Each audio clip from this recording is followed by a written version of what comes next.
On February 15, 1971, known as Decimal Day, the United Kingdom and Ireland decimalised their currencies.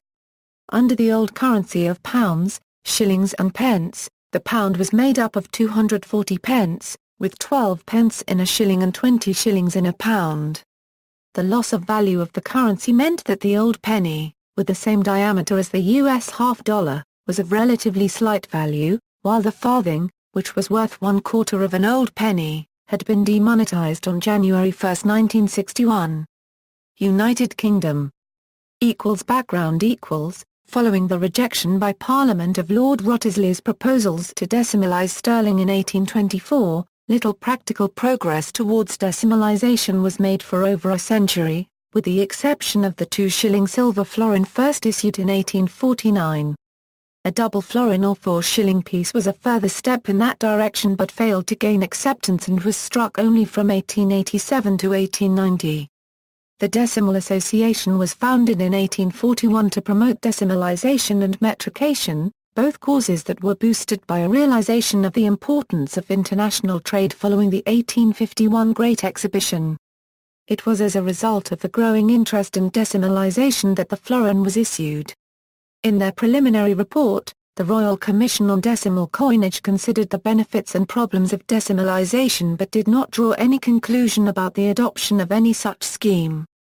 A final report in 1859 from the two remaining commissioners, Lord Overstone and Governor of the Bank of England John Hubbard, came out against the idea, claiming it had few merits. In 1862, the Select Committee on Weights and Measures favoured the introduction of decimalisation to accompany the introduction of metric weights and measures. The decimalisation movement even entered fiction.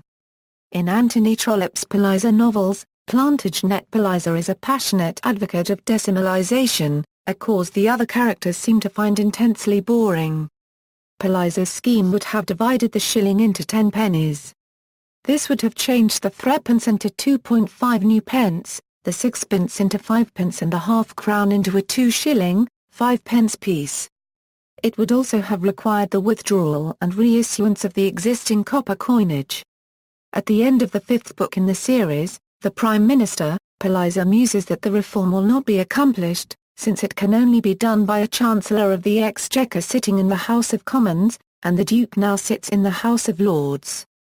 The Royal Commission on Decimal Coinage, chaired by Lord Emmott, reported in 1920 that the only feasible scheme was to divide of the pound into 1,000 mils but that this would be too inconvenient. A minority of 4 members disagreed, saying that the disruption would be worthwhile.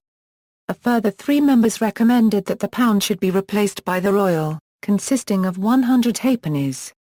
In 1960, a report prepared jointly by the British Association for the Advancement of Science and the Association of British Chambers of Commerce, followed by the success of decimalisation in South Africa, prompted the government to set up the Committee of the Inquiry on Decimal Currency in 1961, which reported in 1963. The adoption of the changes suggested in the report was announced on March 1, 1966. The Decimal Currency Board was created to manage the transition, although the plans were not approved by Parliament until the Decimal Currency Act in May 1969. Former Greater London Council leader Bill Fisk was named as the chairman of the Decimal Currency Board. Consideration was given to introducing a new major unit of currency worth 10 shillings in the old currency. Suggested names included the New Pound, the Royal and the Noble. This would have resulted in the decimal penny being worth only slightly more than the old penny. But Halsbury decided, in view of the pound sterling's importance as a reserve currency, that the pound should remain unchanged. Preparation. Under the new system, the pound was retained but was divided into 100 new pence, denoted by the symbol P. New coinage was issued alongside the old coins. The 5p and 10p coins were introduced in April 1968 and were the same size, composition, and value as the shilling and 2 shillings coins in circulation with them. In October 1969 the 50p coin was introduced, with the tens note withdrawn on November 20, 1970. This reduced the number of new coins that had to be introduced on Decimal Day and meant that the public was already familiar with 3 of the 6 new coins. Small booklets were made available containing some or all of the new denominations. The old halfpenny was withdrawn from circulation on July 31, 1969, and the half-crown followed on December 31 to ease the transition. There was a substantial publicity campaign in the weeks before Decimalization Day, including a song by Max Bygraves called Decimalization. The BBC broadcast a series of 5-minute programmes, Decimal 5, to which the scaffold contributed some specially written tunes. ITV repeatedly broadcast a short drama called Granny Gets the Point, starring Doris Hare, the actress, and on the buses, where an elderly woman who does not understand the new system is taught to use it by her grandson. Banks received stocks of the new coins in advance, and these were issued to retailers shortly before Decimalization Day to enable them to give change immediately after the changeover. Banks were closed from 3:30 p.m. on Wednesday 10 February 1971 to 10 a.m. on Monday 15 February, to enable all outstanding checks and credits in the clearing system to be processed and customers' account balances to be converted from £SD to decimal. In many banks the conversion was done manually, as most bank branches were not yet computerized. February had been chosen for Decimal Day because it was the quietest time of the year for the banks, shops, and transport organizations. Many items were priced in both currencies for some time before and after. Prior to Decimal Day the double pricing was displayed as, for example, ones. From Decimal Day the order was switched to 5p. For example, this order was used on most football programs during the 1970 Euro 71 season. High denomination stamps were issued on June 17, 1970. Post offices were issued with very simple training stamps in the same colors as the upcoming decimal stamps. Exceptions to February 15 introduction were British Rail and London Transport, which went decimal one day early, the former urging customers, if they chose to use pennies or 3-penny pieces, to pay them in multiples of 6d. Bus companies were another exception, going decimal on Sunday 21 February. After Decimal Day Decimal Day itself went smoothly. Criticisms included the small size of the new halfpenny coin and the fact that some traders had taken advantage of the transition to raise prices. Some used new pennies as sixpences in vending machines. After February 15, shops continued to accept payment in old coins, but always issued change in new coins. The old coins were returned to the banks, and in this way the bulk of them were quickly taken out of circulation. The new halfpenny, penny, and twopence coins were introduced on February 15, 1971.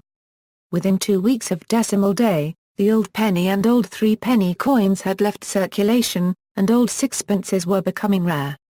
On August 31, 1971, the penny and threepence were officially withdrawn from circulation, ending the transition period. The government intended that in speech the new units would be called new pence, but the population decided that it was clearer and quicker to pronounce the new coins as p. Shortenings such as twopence are now rarely heard, and terms such as tanner, which previously designated amounts of money, are no longer used. However, the slang word quid a euro, referring to a pound and dating from pre-decimal to mise a euro, has survived. The Guinean expressions such as atgns has almost completely disappeared from use, apart from a few esoteric uses, notably in the sale of horses. The public information campaign over the preceding 2 years helped, as did the trick of getting a rough conversion of new pence into old shillings and pence by simply doubling the number of new pence and placing a solidus, or slash, between the digits. 17p multiplied by 2 equals 34, a euro approximately equal to 3/4, with a similar process for the reverse conversion. The willingness of a young population to embrace the change also helped. In general, elderly people had more difficulty adapting, and the phrase, "How much is that in old money?" or even, "How much is that in real money?" became associated with those who struggled with the change. Around the time of Decimalization Day, decimal adders, and other converters were available to help people convert between the old and new coins. The following is a table showing conversions between the decimal and pre-decimal systems. Validity of old coins equals, all pre-decimal coins are now no longer legal tender. public outcry at the proposed demise of the old sixpence, worth exactly 2.5p and originally slated for early withdrawal, postponed its withdrawal until June 1980. Shillings and 2 shillings, together with their same-sized 5p and 10p coin equivalents, coexisted in circulation as valid currency until the early 1990s. In theory this included coins dating back to 1816. In practice the oldest were dated 1947 when these values stopped containing silver. The coins were withdrawn when smaller 5p and 10p coins were introduced in 1990 and 1992 respectively. The face value of Maundy money coins was maintained, effectively increasing all their face values by a factor of 2.4, as the coins continued to be legal tender as new pence. The numismatic value of each coin, though, greatly exceeds face value. Subsequent changes the decimal halfpenny, introduced in 1971, remained in circulation until 1984, by which time its value had been greatly reduced by inflation. It was not struck, except for collector's sets, after 1983 and was demonetized on December 31, 1984. The 50p piece was reduced in size in 1997, following the reduction in size of the 5p in 1990 and the 10p in 1992. The 1p and 2p underwent a compositional change from bronze to plated steel in 1992. However, both coins remain valid back to 1971, the only circulating coins valid on decimal day still to be valid. In 1982, the word new and new penny, or new pence was removed from the inscriptions on coins, to be replaced by the number of pence in the denomination. This coincided with the introduction of a new 20p coin, which, from the outset, simply bore the legend 20 pence. A £1 coin was introduced in 1983, and a £2 coin in 1997. Ireland. When the old pounds, shillings, and pence system was in operation, the United Kingdom and Ireland operated within the sterling area, effectively a single monetary area. The Irish pound had come into existence as a separate currency in 1927, but the terms of the Irish Currency Act obliged the Irish Currency Commissioners to redeem Irish pounds on a fixed 1-1 basis, and so day-to-day banking operations continued exactly as they had been before the creation of the Irish pound. This state of affairs continued until 1979 when Irish obligations to the European monetary system forced them to break the historic link with sterling. In Ireland, all pre-decimal coins, except the 1s, 2s and 10s coins, were called in during the initial process between 1969 to 1972. The 10-shilling coin, which, as recently issued and in any event equivalent to 50p, was permitted to remain outstanding. The 1s and 2s were recalled in 1993 and 1994 respectively. Pre-decimal Irish coins may still be redeemed at their face value equivalent in euro at the central bank in Dublin. Pre-decimal Irish coins and stamps values were denoted with Irish language abbreviations and pidgin, rather than abbreviations derived from the Latin solidi and denarii used in other sterling countries. Irish people and business otherwise used a pound SD just as in other countries. Thus prior to decimalization coins were marked 1p, 3p etc. rather 1d and 3d as in Britain. Low-value Irish postage stamps likewise used p rather than d. So a 2-penny stamp was marked 2p in Ireland rather than 2d as in the UK. After decimalization, while British stamps switched from d to p, Irish stamps printed the number with no accompanying letter. So a stamp worth 2 new pence was marked 2p in the UK and simply 2 in Ireland. See also, banknotes of the pound sterling, introduction of the euro. References and sources, references.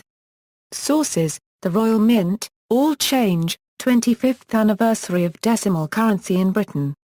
External links. Decimal Currency a Euro The System a public information film produced to educate the public about the new system, Committee of the Inquiry on Decimal Currency, Report, D-Day delivers new UK currency, Britain to go decimal in 1971, Decimalization, The History Files, Decimalization in the UK. musical satirist Tom Lehrer singing a song about plans for the decimalisation of the UK's currency on the David Frost Report.